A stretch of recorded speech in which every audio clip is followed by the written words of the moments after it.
오늘 13일 오후에 조국 전 법무부 장관이 신당 창당을 공식화하고 선언을 했습니다. 조국 이번에 총선 도전 목표 저는 세 가지라고 봅니다. 첫 번째, 이 진보좌파 정당을 결성을 해서 이 중앙정치무대에 진입하겠다, 이것이 첫 번째 목표라고 보고요. 두 번째 목표는 바로 정치권 내에 진보좌파 연대를 견인해내겠다. 세 번째 목표는 그 힘을 통해서 반윤 정서를 극대화하고 전복 전략을 실행하겠다. 조국 신당에서 조국은 과연 누구에게 의석을 배분할 것인가? 전 여기서 1번은 조민, 조국의 딸, 2번은 조국 자신은 아닐까, 이런 정치적 상상을 해봅니다. 저는 정말로 이런 식으로 해서 조국과 조국의 딸이 국회에 진출할 수도 있겠구나, 의원 배지를 달 수도 있겠구나, 이것이 대한민국 현실이구나 라는 생각을 하면서 참담함을 금할 수가 없습니다.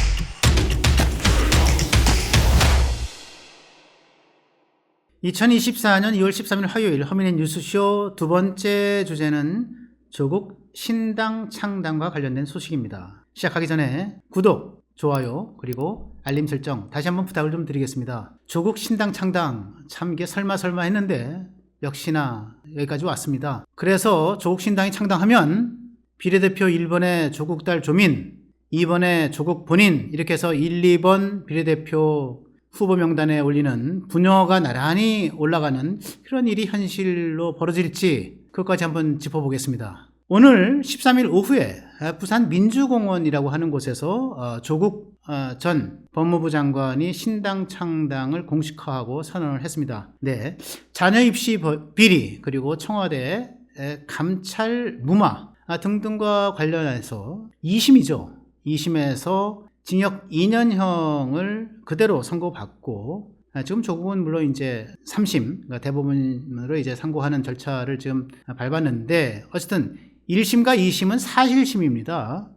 이 대법원 심리는 이게 이제 법률 심리라 그래가지고 사실심과는 달라요. 즉, 그 1심과 2심에서 사실, 이것이 사실이 맞느냐, 틀리느냐, 이것을 판단하는 거거든요. 여기서 사실심에서 유죄다, 이렇게 판단을 하면 대법원이 이거를 유죄를 무죄로 번복하기 쉽지가 않습니다. 대신에 법리 적용이 맞느냐, 그래서 이게 결국은 이 혐의로 이것을 법리를 적용했는데 이것이 맞는지, 아니면 다른 혐의를 적용할지, 요 일부는 무죄가 되는 거 아닌지, 일부는 유죄가 되는 거 아닌지, 이것을 보는 게 이제 법률심이에요. 그래서 사실은 이제 제가 볼 때는 조국이 이제 유죄 판결을 벗어나기는 어려울 것 같은데, 어쨌든 이 2심에서 유죄 판결을 이제 확정한 것이 지난 8일이었죠. 8일이었는데 5일 만에 신당 창당을 선언한 겁니다. 도대체 이건 참 대단한 신념이라고 해야 될지, 대단한 인물이라고 해야 될지, 아니면 참 죄송한 얘기인데 대단한 이 관종이라고 해야 될지 참 모르겠어요. 정말 참 대단한 건 맞는 것 같습니다. 하루 앞서서 2월 12일 어저께입니다. 조국이 이제 봉하마을로 가서 노무현 묘역을 참배를 했습니다. 그리고 그 길로 다시 이제 양산마을을 가서 문재인 전 대통령을 만났어요. 예방을 해서 화들짝 안고 여러 가지 이제 얘기를 나눴죠. 자, 조국이 얘기했습니다. 신당 창당을 하겠습니다. 그래서 윤석열 검찰 정권을 심판하겠습니다. 이렇게 얘기합니다. 그리고 나니까 문재인 전 대통령이 얘기합니다. 민주당 안에서 같이 하면 참 좋았겠지만은 이게 상황이 그렇지 않은 것 같아요. 그러니 그 상황의 불가피성을 이해합니다.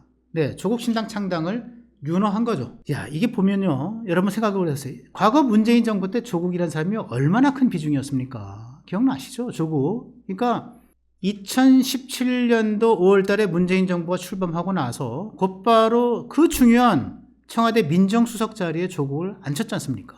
그리고 이제 2018년입니다. 그 다음에 2018년에 조국을 법무부 장관 자리에 앉히죠. 제가 기억하기에는 2018년 9월 아마 9일에 임명을 했던 걸로 기억을 하는데, 그러자마자 이제 언론에서 난리가 났어요. 이게 뭐 조국 이제 자녀 입시 비리 사건이 막 터지면서 물러나라, 뭐 이게 말이 되느냐, 임명하지 마라, 뭐 이러면서 소위 조국 사태가 터졌는데, 조국은 그거를 이제 무시하고 굳건히 그냥 버티려고 버텼고, 또 문재인도 문재인 나름대로 조국을 옹호하고 이게 내치지 않고 끝까지 지키려고 하다가 40 며칠 만에 아마 10월 중순인가 어느 날 이제 결국 이제 사퇴하는 일이 벌어졌는데, 여러분 생각을 해보세요. 이 조국 사퇴라고 하는 게 보통 일입니까? 이건 뭐 보수나 중도가 공격하는 거는 공격한다고 치더라도 진보 내부에서 그걸로 인해서 진보가 분열되고 진보의 타락상을 경험하는, 그래서 정말 많은 사람들이 돌아서지 않았습니까? 그럴 때 최장진 명예교수, 진중권, 진보의 상징과 같은 인물들이 전부 다 환멸을 느끼고 돌아섰잖아요. 그게 조국 사태인데, 그러면서도 불구하고 문재인 그 당시 대통령이 뭐라 그랬어요? 그냥 기회만 있으면 나는 조국에게 마음의 빚이 있어요. 조국에게 마음의 빚이 있어요. 이러면서 조국을, 저는 문재인 정부가 저는 문재인 조국의 문조 정권이었다고 저는 확신하는 사람입니다. 조국 이번에 총선 도전 목표, 저는 3가지라고 봅니다. 첫 번째, 이 진보좌파 정당을 결성을 해서 어쨌든 간에 그 나와 뜻을 같이 하는 사람, 내가 가면 더 좋고 나와 뜻을 같이 하는 사람이 어쨌든 간에 중앙정치무대, 즉 여의도에 입성하겠다, 배지를 달겠다, 이 중앙정치무대에 진입하겠다, 이것이 첫 번째 목표라고 보고요. 두 번째 목표는 바로 정치권 내에 진보좌파 연대를 견인해내겠다. 그래서 외연을 확장하겠다. 이것이 두 번째 목표라고 보고요. 세 번째 목표는 그 힘을 통해서 윤석열 정부를 심판하고, 그렇죠? 그래서 반윤 정서를 극대화하고, 그리고 증오를 조직화해서 전복 전략을 실행하겠다. 저는 그거라고 봅니다. 즉 정권을 뒤집겠다. 탄핵 같은 것이 그 예가 될 수 있을 겁니다. 이미 조국은 얼마 전에, 지난 연말입니다. 제가 기억하기로는 이게 민주당을 중심으로 해서 야권 진보가 똘똘 뭉쳐가지고 200석 압승을 이뤄서 그 힘을 바탕으로 해서 윤석열 정부의 임기를 단축하고 조기 대선을 치르자, 이렇게 얘기를 했고, 친문 내지는 또 친명의 일부 그룹들 내에서 이 소위 윤석열 정부의 임기 단축과 조기 퇴진 시나리오가 이미 돌고 있어요. 그걸 하겠다는 게 이 1차, 2차, 3차 목표가 지금 착착 진행이 되고 있는 거거든요.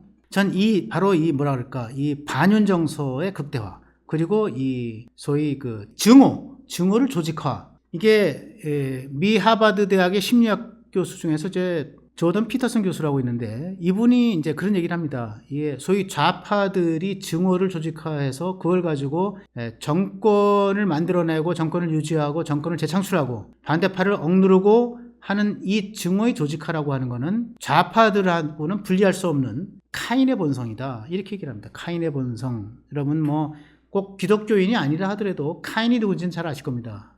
이 소위 그 자기 동생 아벨을 구약시대에 돌로 쳐서 죽이고 자기가 이제 인기를 독차지하고 장자 상속을 확실하게 얻어내려고 하는 이 카인의 본성이다, 이렇게까지 얘기를 합니다. 근데 그런 것들이 난 조국 신당 창당의 목표라고 생각을 합니다. 저는 관전 포인트 3가지가 있다고 보는데요. 하나는 조국 신당이 소위 말해서 민주당이 얘기하는 위성정당, 민주당이 얘기하는데 통합비례정당에 포함돼서 같이 민주당과 연대해서 같이 나갈 거냐, 아니면 독자적인 신당으로 나갈 거냐, 이 포인트가 있다고 봅니다. 아까 말씀드렸듯이 문조 정권이었는데 이것이 만약에 이재명의 민주당과 연대해서 통합비례정당으로 간다면 저는 이제 문조 정권에서 명조 정권으로 가는 길이 될 수도 있겠다, 저는 그런 생각이 드는데요. 저는 민주당이 과연 조국을 받아들일까, 조국 신당을 받아들일까, 거기에 대해서는 저는 좀 부정적인 의견을 갖고 있습니다. 쉽지 않을 거다, 이렇게 보고요. 두 번째 관전 포인트는 뭐냐면, 과연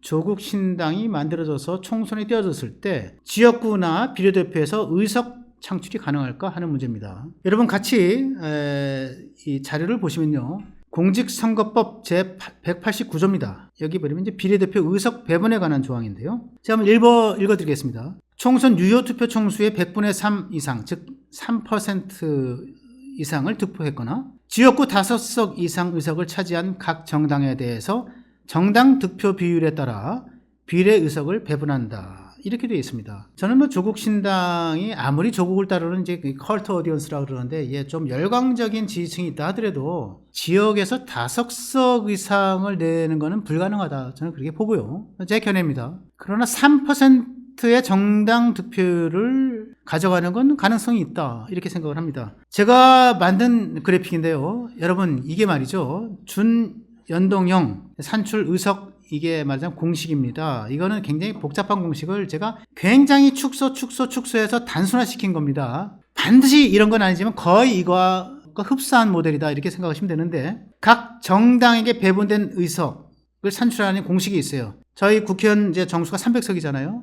정당 득표율로 곱해가지고 이제 의석이 나오죠. 이게 이제 정당 배분 의석입니다. 여기서 지역구 당선자 수를 빼면 제대로 된 정당 배분 의석이 나와요. 이게 준연동형이기 때문에 나누기 2를 합니다. 거기다가 조정산식을 곱해줘요. 조정산식이라고 하는 건 정말 간단하게 얘기하면은 47 나누기 150석입니다. 그러니까 47석이라고 하는 건 이제 지금 현재 비례의석이고, 각 비례정당들이 비례의석으로 배분받은 의석을 전부 합하면 150석이 됩니다. 이건 복잡한 논의가 있는데 그렇게 이해하시면 됩니다. 준연동형에서 150석이 돼요. 47 나누기 150석을 곱해주면은 이것이 이제 정당별로 얻을 수 있는 비례의석이 나옵니다. 이 공식에 더해서 여러분 한번 계산을 해보십시오. 조국 정당이 만약에 3%를 얻는다고 가정을 해보면요, 300석 곱하기 3% 하면은 3, 3, 9, 9석이라고 하는 의석이 비례의석이 나옵니다. 일단 거기서 지역구 당선자 수가 없다고 가정을 하고요, 없을 것이 거의 확실하기 때문에 그럼 9석이 그대로 남죠. 나누기 2를 하면 4.5석이 됩니다. 4.5석에 47석을 곱하기 나누기 150석을 하면 1.41석이 나옵니다. 1석 내지는 2석이 되는 겁니다. 다른 정당의 득표 활동 여부에 따라서 1석 내지는 2석이 나오는 겁니다. 3% 득표를 했을 때. 또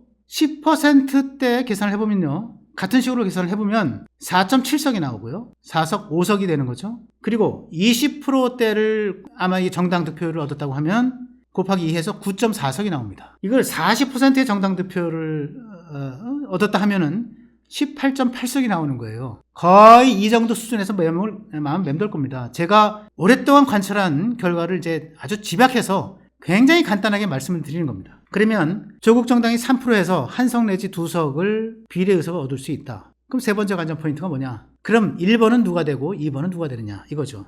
역시 공직선거법 간단하게 보시면 제47조 3항입니다.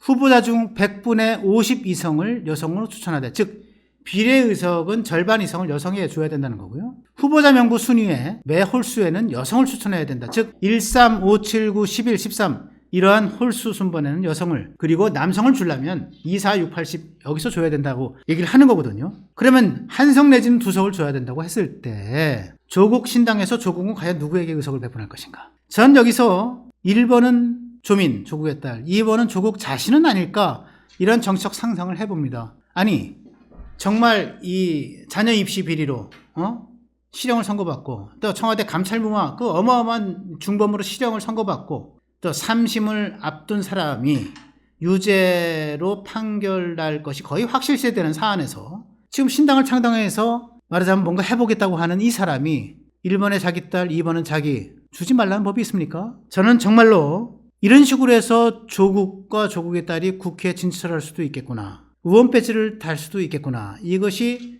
대한민국 현실이구나 라는 생각을 하면서 참담함을 금할 수가 없습니다.